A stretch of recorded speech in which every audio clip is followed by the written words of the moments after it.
Palavrinha, 14 de setembro de 87. Santa Bibiana, rogai por nós. Que eu me lembro, eu penso várias vezes sobre a bagaça. E fica um pouco difícil dizer qual foi a última vez. Nós todos estamos para bagar, mais ou menos como um escafandro no fundo do mar, está preso ao ar por um tubo. Ali vem o ar, por aí que ele encontra a respiração para poder trabalhar, para poder matar um polvo, para poder apanhar a pedra, a pérola, para quebrar um ramo de cristal, coral e subir ao alto. Para nós, o oxigênio é esperar o Grand Retour e a bagaça. Nós devemos pensar várias vezes nisso por dia, ou por outra, isso deve ser o ar de nossa respiração.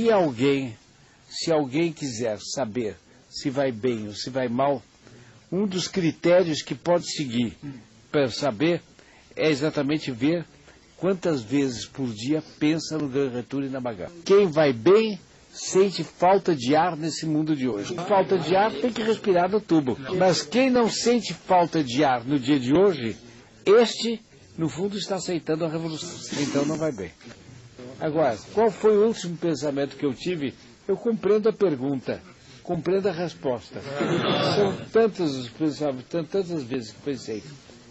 De passagem, rapidamente, porque não tive tempo de fazer uma meditação em ordem sobre esse assunto, tantas vezes que eu não saberia dizer. Mas eu poderia apresentar um pensamento que me tem vindo com frequência nos últimos dias, como a providência nos prova frequentemente por meio da demora. Compreendermos que a demora tem um sentido na obra de Nossa Senhora, de Nosso Senhor Jesus Cristo. Então, se a bagaça ainda não veio, nós compreendemos que é um sentido, que não é uma coisa desvairada, mas é uma coisa que tem um sentido. Bem, é uma das cenas mais majestosas, ou talvez a mais majestosa, descrita na Bíblia, é a morte de Nosso Senhor Jesus Cristo e o que aconteceu depois. A narração vem do que foi acontecendo Nosso Senhor, vem sempre admirável, tudo que ele faz é perfeitíssimo, admirável, etc. Mas a gente sente uma certa, ao menos eu sinto, na leitura da paixão dele, à medida que vai seguindo a paixão, por assim dizer, se pode dizer, vai crescendo a admiração, a adoração, porque ele não é só para ser admirado, é para ser adorado. Vai crescendo, portanto, a adoração. Mas à medida que vai crescendo, ao menos em mim acontece uma espécie assim de asfixia. Vão matar. Eu que teria querido logo no começo, a exemplo de São Pedro, que meteu espada na orelha de Malco, eu que teria querido isso, veja que os fatos vão se desenrolando noutra linha. Bem, se Deus quer, é perfeito, eu compreendo, é o gênero humano que precisa ser resgatado, portanto tem que ser que ele morra por nós. E Malco, São Pedro, atrapalhou o plano de Nosso Senhor, em vez de ajudar, quando ele deu espadagada em Malco. Se aquela gente toda fugisse, podia ser que o mundo não se regenerasse. Então todos nós éramos pagãos. Quer dizer, era preciso que acontecesse. Mas vem numa cadência tremenda, cada vez mais terrível, etc. Depois ele começa as despedidas. Ele encerra as contas com o mau ladrão. Depois ele encerra com o bom ladrão. Hoje tu estarás comigo no paraíso. É uma forma de noticiar aquele miserável o perdão que ele recebeu. Anunciar-lhe a morte. Era evidente, ele estava na cruz, estava morrendo. Mas sabe que o homem, até se convencer que vai morrer, é duríssimo. O homem tem sempre uma esperança que de repente chega um soldado a cavalo trazendo uma resolução do cônsul Pôncio Pilatos. O bom ladrão está libertado, então ele desce da cruz. Os homens têm essas manias. Nosso Senhor avisou a ele ali, você vai morrer. Não tem conversa. Mas anunciou muito mais do que a morte. Anunciou a ressurreição e a eternidade. A ressurreição, eu digo mal. Ele anunciou que a alma, que ele não morreria inteiramente, a alma ficaria. E que a alma iria para o céu com o Nosso Senhor. Ele ali canonizou o bom ladrão. Primeiro santo canonizado. É uma coisa admirável. Bem, mas aquilo vai ficando cada vez mais solene, mais sinistro, mais negro, a injustiça cada vez mais carregada, a maldade dos homens cada vez mais assanhada. Nossa Senhora, as boas mulheres, São João Evangelista, um punhadinho de fiéis, mais ou menos por ali, que estavam cada vez mais ameaçados e concernidos com aquele crime medonho. E Nosso Senhor que começa a agonizar. Então está chegando o fim. E é das tais coisas. Se nós custamos para acreditar que vamos morrer, como deve ser difícil de acreditar que vai morrer o homem-Deus. Os senhores já puseram na pele dos que estavam lá o que era aquilo. Nossa Senhora em pé, franzida de dor. Há uma frase eu creio que é do profeta Isaías, que se aplica a ela. Aplica-se Nossa Senhora, aplica-se a ela. Ó vós todos que parais pelo caminho, parai que passais pelo caminho, parai e vede se existe uma dor igual à minha dor. Quer dizer, todos os homens, o caminho aí é o caminho da história, é o caminho da vida.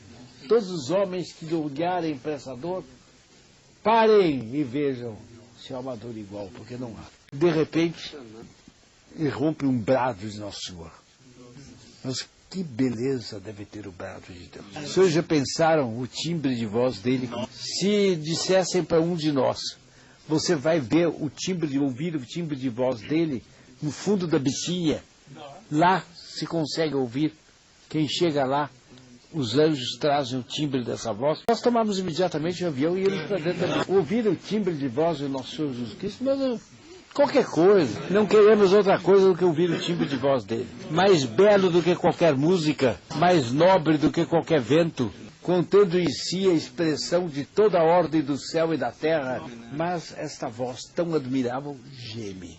Um gemido terrível. Meu pai, por que me abandonaste? É um terrível pungente. Porque que o filho abandone um pai é uma coisa horrível. Mas que o pai abandone seu próprio filho? Meu pai, por que me abandonaste? Que parecia um brado de quem não tem mais esperança. Mas todo mundo sabia, porque eles conheciam muitos salmos, que era o começo de um salmo profético, que prevê, que profetiza a ressurreição dele. E, portanto, aquilo quer dizer, eu ressuscitarei. Eu morrerei, mas eu ressuscitarei. Et inclinato caput et flavit spiritum.